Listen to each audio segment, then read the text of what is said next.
Bonjour à tous, bienvenue dans cette nouvelle vidéo. Aujourd'hui, on va vous parler du cycle de Pérez et particulièrement adapté au domaine des crypto-monnaies. Avant d'entamer cette vidéo, si tu viens de nous découvrir, je t'invite à t'abonner à notre chaîne YouTube pour ne pas rater nos prochaines vidéos. On est une chaîne exclusivement dédiée au domaine des crypto-monnaies, donc je pense que c'est un sujet qui t'intéresse si tu regardes justement cette vidéo. Donc abonne-toi à nos chaînes YouTube. Télécharge également notre ebook simplement en cliquant dans le lien qu'on aura mis dans la description. C'est entièrement gratuit, donc profites-en. On a essayé de synthétiser à l'intérieur les informations dont tu auras besoin en tant que débutant pour commencer un peu mieux à comprendre le domaine des crypto-monnaies. Donc je t'invite à faire ça et puis aujourd'hui on va rentrer là directement dans le vif du sujet.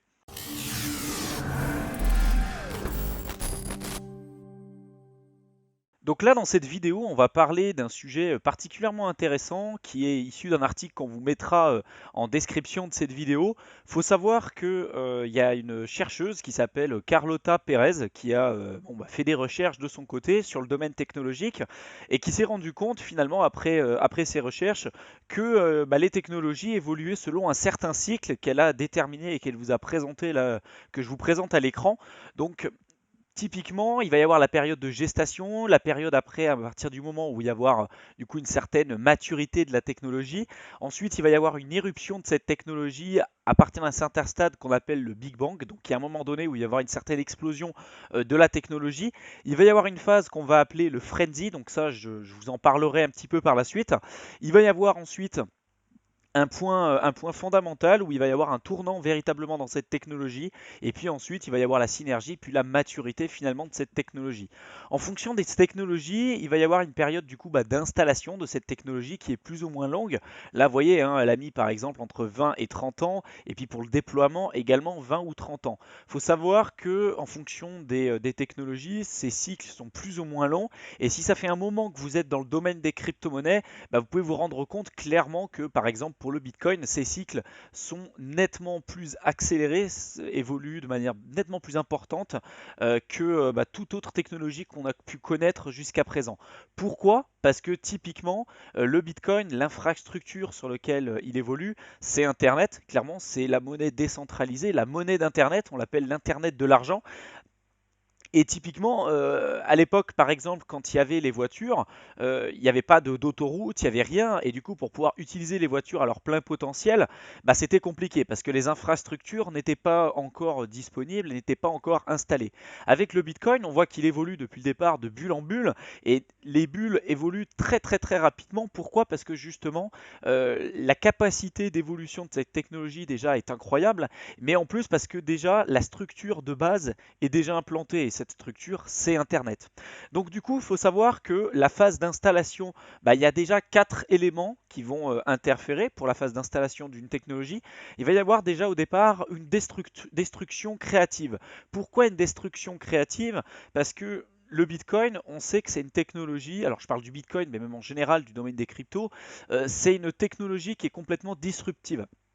Ça va avoir pour objectif de rendre obsolète un certain nombre d'autres actifs et d'acteurs de notre système économique actuel. Si je reviens dans le passé, par exemple, le jour où on a inventé les voitures, au départ, on n'a pas vu forcément leur plein potentiel, mais quand ces dernières sont apparues, c'était une technologie disruptive et qui avait en son sein une destruction créative, puisque clairement les industries qui étaient spécialisées dans la commercialisation et l'utilisation des calèches ou des chevaux, quand il y a eu l'apparition des voitures, ça les a mis un petit peu à mal. Et du coup, c'est en cela que cette technologie est une technologie créative, parce que du coup, elle a créé des emplois, elle a créé un nouveau système qu'on ne connaissait pas à l'époque quand ça est apparu, et en même temps, ça a permis du coup de détruire énormément d'autres activités qui existaient déjà auparavant, que ce soit les chevaux, etc.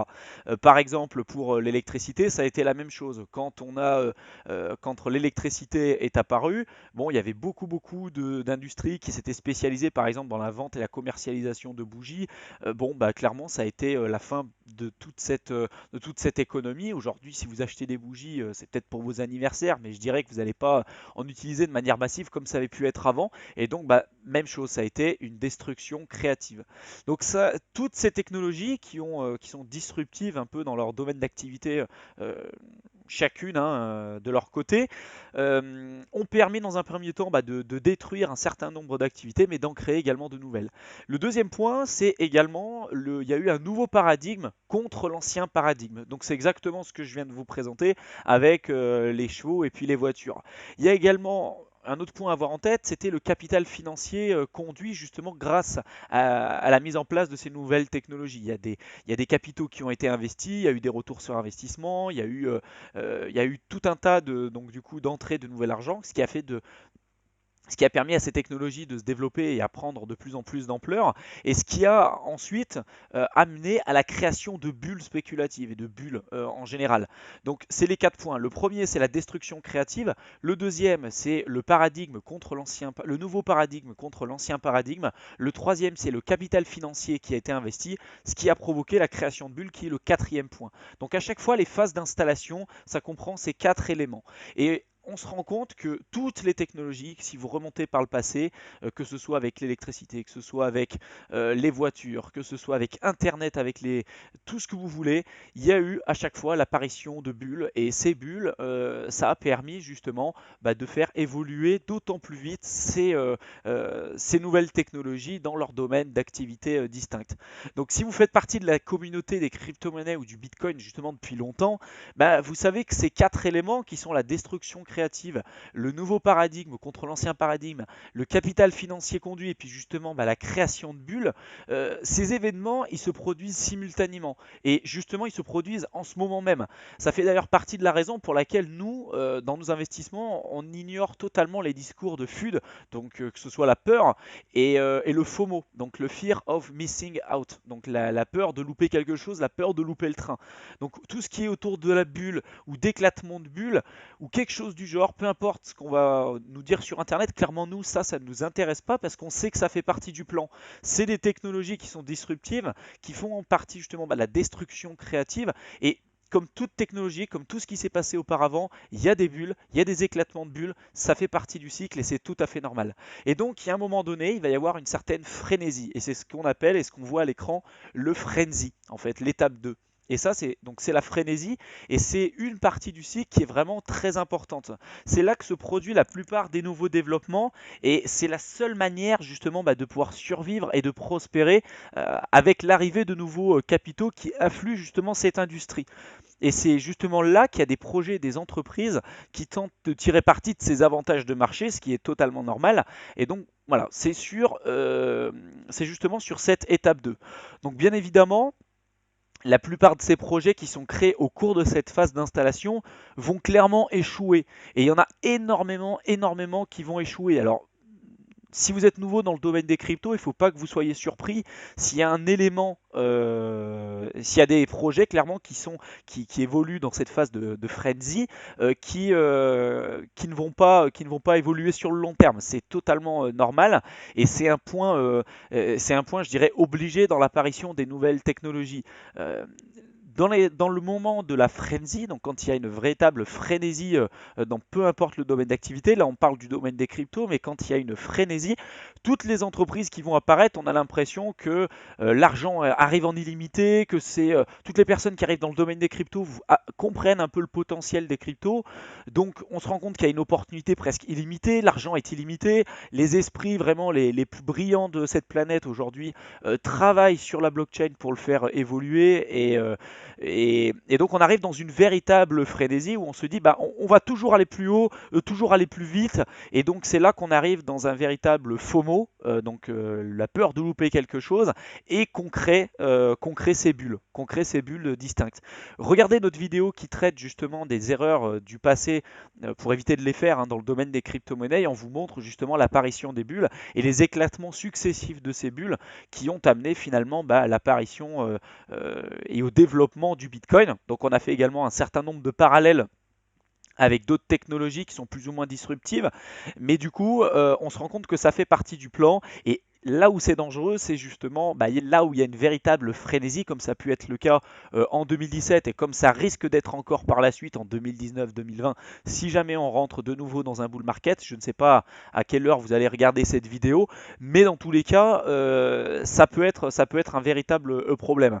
Et du coup, ce qui est important de savoir, c'est que pendant cette étape de frenzy, donc il y a eu énormément d'argent qui ont été insufflés dans l'économie de la blockchain, ce qui a permis de créer et de consolider l'infrastructure fondamentale justement pour la création d'un avenir véritablement décentralisé, ce qui est vraiment l'objectif du Bitcoin. Et du coup, les médias, à un moment donné, ils vont venir vous baratiner de c'est une bulle, ça va éclater, on va retourner à zéro. Non, parce que, alors c'est possible, hein, à chaque fois, il y a des cryptos qui arriveront à zéro, mais pour nous, c'est un passage obligé pour amener les cryptos, le Bitcoin et d'autres projets à évoluer sur le plus long terme. Et clairement, est-ce que c'est un gaspillage? Est-ce que c'est un gaspillage cette étape de frenzy, puisqu'au final, il y a des milliards qui sont insufflés dans l'économie des cryptos, mais on se rend compte qu'il y a 95% des projets qui vont mourir et qui ne seront pas viables sur le long terme. Donc on peut se dire à première vue que c'est une perte de temps. C'est une perte de temps, c'est une perte de revenus, c'est inutile. Et il y a énormément de personnes qui vont se retrouver lésées par rapport à ça. Et bien au final, on se rend compte que non, parce que c'est un passage obligé, comme je viens de vous le dire, et c'était le passage notamment d'Internet 1.0, Internet avec peu de fonctionnalités, avec l'Internet 2.0, et là on est en train de passer sur un Internet 3.0, justement l'Internet complètement décentralisé. Et sans ce passage-là, et sans ces éclatements de bulles, et sans ces apports de capitaux au départ, on n'aurait pas pu voir apparaître des structures comme Google, Facebook, Twitter, etc., qui sont aujourd'hui clairement des mastodontes sur Internet. Donc on sait que c'est des choses qui arrivent, on sait que c'est un passage obligé, on ne sait pas combien de temps ça va être utile justement pour pouvoir passer sur le turning point et puis après sur la synergie et la maturité, puisque clairement si vous comparez les différents cycles, on se rend compte que le Bitcoin évolue de manière vraiment incroyable et on est sur des explosions de bulles qui sont nettement plus rapides que toutes les bulles qui peuvent exister sur d'autres actifs. Par exemple sur l'or, il y a des bulles, je vais essayer d'aller sur l'or pour voir si je peux vous montrer quelque chose. On va essayer de voir si on peut trouver quelque chose d'intéressant. Tac, tac, tac.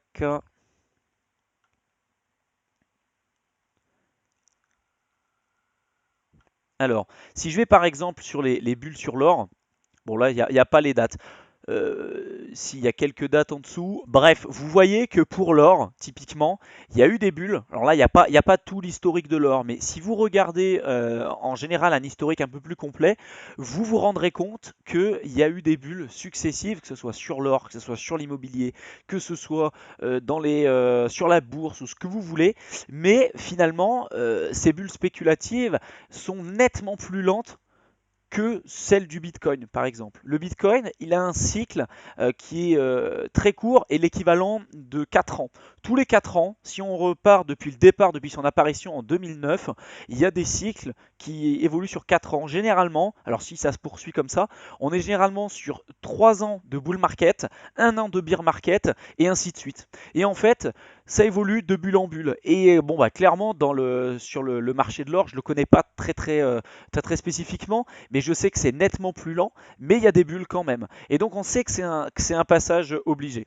Et donc du coup, là où je voulais en venir par rapport à ça, c'est nous, où est-ce qu'on se situe? Nous, est-ce qu'on se situe? Alors, en fonction des sources, en fonction des avis de tout et un chacun, il y en a certains qui vont vous dire qu'on est clairement là. Il y en a d'autres qui vont vous dire qu'on est déjà au niveau de la frenzy, donc dans une frénésie effrénée, comme on a pu le connaître en 2017. Bon, aujourd'hui, c'est compliqué de répondre à cette question, mais moi, je vais vous présenter un point qui est vraiment important à avoir en tête, puisque il y a beaucoup de personnes qui nous envoient des messages en nous disant, bah voilà, le Bitcoin aujourd'hui, il a 4200 $ à l'heure où je tourne cette vidéo. Est-ce que c'est trop tard pour investir? Clairement, j'ai pas envie de mettre 4200 $ si demain ça perd. J'ai envie de dire, personne ne pourra vous donner une réponse concrète à ça, puisque vous ne pouvez pas savoir ce qui va se passer par la suite. Le cours peut très bien repartir à la hausse comme il peut repartir à la baisse. Néanmoins, si vous voyez sur le long terme et que vous comprenez sur quoi vous avez investi et que vous voyez le potentiel, vous pouvez vous rendre compte qu'au final, peut-être que 4200 $, c'est pas forcément important par rapport à l'évolution de la technologie sur le long terme. Après, ça, c'est quelque chose que vous devez avoir en tête. Mais là, pour répondre à votre question, je vais vous faire un calcul très très simple. Vous allez sur le site bitcoinfauchart.com. bitinfoshare.com, pardon, qui va vous présenter un petit peu des statistiques vraiment intéressantes dans le domaine des cryptos et notamment sur le Bitcoin, puisque justement c'est de ça qu'on parle actuellement. Et notamment, ils vont vous présenter le nombre d'adresses, donc le nombre de wallets qui présentent un nombre de Bitcoin distinct. Typiquement, là, vous voyez qu'il y a à peu près, il y a plus de 11 millions d'adresses de Bitcoin qui représentent plus de 48% des adresses qui ont des Bitcoins, enfin un montant de Bitcoin compris entre 0 et 0,001. Donc déjà, si vous faites partie de cette population-là, bah voilà, vous êtes déjà vous faites partie de la population qui a investi dans le Bitcoin, donc déjà vous faites partie d'une minorité, mais du coup, il y a 11 millions d'adresses. Imaginons que vous ayez ne serait-ce qu'un Bitcoin. Un Bitcoin. Vous vous situez sur cette tranche-là, entre 0,1 et 1 Bitcoin. Vous voyez que là, ça représente 7,78% des adresses Bitcoin. Et du coup, au total, il y a à peu près, il y a un peu moins de 2 millions d'adresses Bitcoin qui ont un montant de Bitcoin compris entre 0,1 et 1. Si jamais vous avez plus de 1 Bitcoin, donc entre 1 et 10, là vous passez à 500 000. À presque 600 000 adresses, ce qui est 2,36% des adresses. Et si on compare avec la population mondiale, c'est là où je voulais en venir, on se rend compte, là j'ai pris un article que je vous mettrai en description de vidéo comme d'habitude, le 1er janvier 2019, il y a entre 7,6 et 7,7 milliards de personnes sur Terre. Si on fait un ratio tout simple, alors je vous dis c'est vraiment en bref, parce que là à l'intérieur il va y avoir les personnes âgées, il va y avoir les bébés, il va y avoir tout, mais si on fait un ratio très très simple, ce chiffre-là, donc 1,8 million 1 800 000 et quelques, bref, vous prenez ce chiffre-là, vous le divisez par la population totale, donc soit 7,6 milliards, soit 7,7, vous multipliez par 100, vous allez avoir un nombre et vous vous rendrez compte que ce nombre, il est nettement, mais vraiment nettement inférieur à 1%. Donc nous, quand on l'a calculé, on était à peu près de l'ordre de 0,021%, 24% en fonction des sources que vous utilisez et en fonction des chiffres, comment ils évoluent. Donc on va dire 0,02%. Je veux dire sur la population mondiale 0,02%. Si vous allez sur une courbe de Gauss, pour ceux qui ont déjà fait des statistiques, la courbe de Gauss ça doit vous parler. Il y en a beaucoup qui disent qu'on fait partie des early adopters. Bon, les early adopters à l'heure actuelle, on va dire qu'on est sur 13,5%. 13,5% de la population mondiale n'a absolument pas investi dans le domaine des cryptos. Là, je prends simplement le cas du Bitcoin. Il faudrait faire le calcul sur toutes les crypto-monnaies en général pour voir le nombre de wallets, etc. Mais c'est simplement pour que vous ayez ça à l'esprit et vraiment une perspective là-dessus. Avec 0,02%, on fait même pas partie des early adopters, on fait partie des innovateurs. Et voyez, on n'est même pas là. On est vraiment tout au bout. On est vraiment tout au bout. Donc, si l'évolution du Bitcoin et des crypto-monnaies en général et de la blockchain évolueront dans ce que nous on pense et sur ce qu'on pourrait penser justement par la suite, eh bien, clairement l'évolution sur le long terme est énorme. Alors est-ce que la technologie, est-ce que c'est trop tard pour investir à 4200 euros? Si vous estimez que la technologie est surestimée par rapport à sa véritable valeur, par rapport à sa valeur fondamentale, ben, en effet, c'est peut-être trop important pour investir là-dessus. Nous, clairement, on pense que le potentiel d'évolution est juste énorme. Donc, pour nous, 4200 dollars par rapport à sa valeur fondamentale, c'est vraiment rien du tout par rapport à son potentiel d'évolution sur le long terme. Mais ça, c'est notre avis à nous. C'est à vous de vous faire votre propre idée. Simplement, grâce à ce simple calcul, donc de faire ce ratio entre... Prenez le montant de Bitcoin que vous avez. Si aujourd'hui vous avez par exemple 100 Bitcoin, vous faites partie de cette tranche. Plus de 100 Bitcoin, vous faites partie de cette tranche. Et vous regardez, vous faites partie de 0,06% des adresses Bitcoin. Et clairement, par rapport à la population mondiale, vous faites partie des ultra minorités.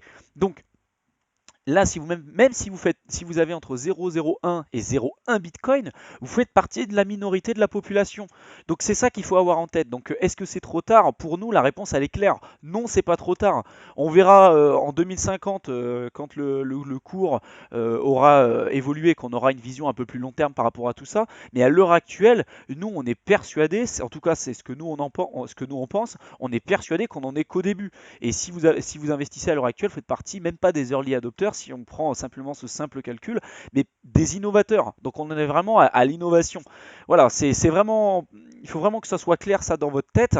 Et du coup, dites-nous en commentaire ce que vous pensez un petit peu de ça. Où est-ce que vous pensez qu'on en est? Est-ce qu'on est plutôt dans les early adopters? Est-ce que vous pouvez être partie des early majority? Est-ce qu'on est plutôt dans le côté innovation? Dites-nous ce que vous pensez un petit peu de tout ça, de ce que va devenir éventuellement le domaine des cryptos par la suite. Est-ce qu'on risque d'évoluer comme ça au fur et à mesure? Est-ce que vous croyez à ces évolutions de bulles, à ces éclatements de bulles successives? Quand est-ce que vous êtes arrivé dans le domaine des cryptos? Dites-nous également en commentaire quand est-ce que vous arrivez, quand est-ce que vous êtes arrivé, pourquoi vous avez décidé d'investir. Voilà, racontez-nous un petit peu votre histoire dans le domaine des cryptos, ça nous fera extrêmement plaisir d'échanger un petit peu ensemble. Et finalement, on se rendra compte, je suis persuadé de ça, hein, quand on va échanger tous ensemble par rapport à nos propres expériences, que finalement on a tous un petit peu vécu la même chose. On est généralement arrivé à un moment où la bulle était au plus haut, parce qu'on en a entendu parler et c'est normal, voilà. La bulle a explosé, puis après il y a une nouvelle bulle qui est arrivée, et finalement je suis persuadé que la majorité d'entre vous sont arrivés en 2017, mais bon, dites-le moi en commentaire, hein, je peux me tromper bien évidemment. J'espère en tout cas que cette vidéo aura pu vous aider pour comprendre un petit peu plus tout ça. Et c'est vrai que c'est une vision là qu'on vous présente qu'on n'a absolument pas ou peu vue sur internet. Donc j'espère que ça pourra vous ouvrir l'esprit un petit peu sur tout ça et que ça aura pu vous apprendre un certain nombre de choses. En tout cas, on l'espère. S'il y a des sujets que vous aimeriez qu'on traite dans les prochaines vidéos, dites-le nous également. Si le contenu en tout cas qu'on vous propose sur cette chaîne YouTube vous plaît, et nous ce qu'on aimerait c'est que voilà, pour nous encourager, c'est que vous nous mettiez un pouce bleu. Donc ça c'est une chose, mettez-nous en commentaire ce que vous en avez pensé, si vous trouvez que c'est utile ce qu'on fait, s'il y a des sujets que vous aimeriez qu'on traite par la suite, partagez au maximum les vidéos autour de vous, ça nous aidera extrêmement à nous faire connaître et puis à nous améliorer au fur et à mesure. En tout cas, c'est l'objectif de cette chaîne, hein, c'est d'évoluer en même temps que vous. On n'a absolument pas la science infuse et on est persuadé que vous apprenez autant de nous qu'on peut apprendre de vous. Donc c'est une relation donnant-donnant et plus on invite de personnes sur cette chaîne, plus on créera une communauté forte justement pour évoluer ensemble. Et je suis persuadé qu'ensemble on sera d'autant plus fort pour comprendre un peu mieux ce domaine d'activité et puis créer des choses extraordinaires. En tout cas, nous, c'est notre ambition. Donc dites-nous un petit peu ce que vous pensez un petit peu de tout ça. Et puis sur ce, je vous souhaite une excellente fin de soirée. Et puis on se retrouve dans une prochaine vidéo. Salut!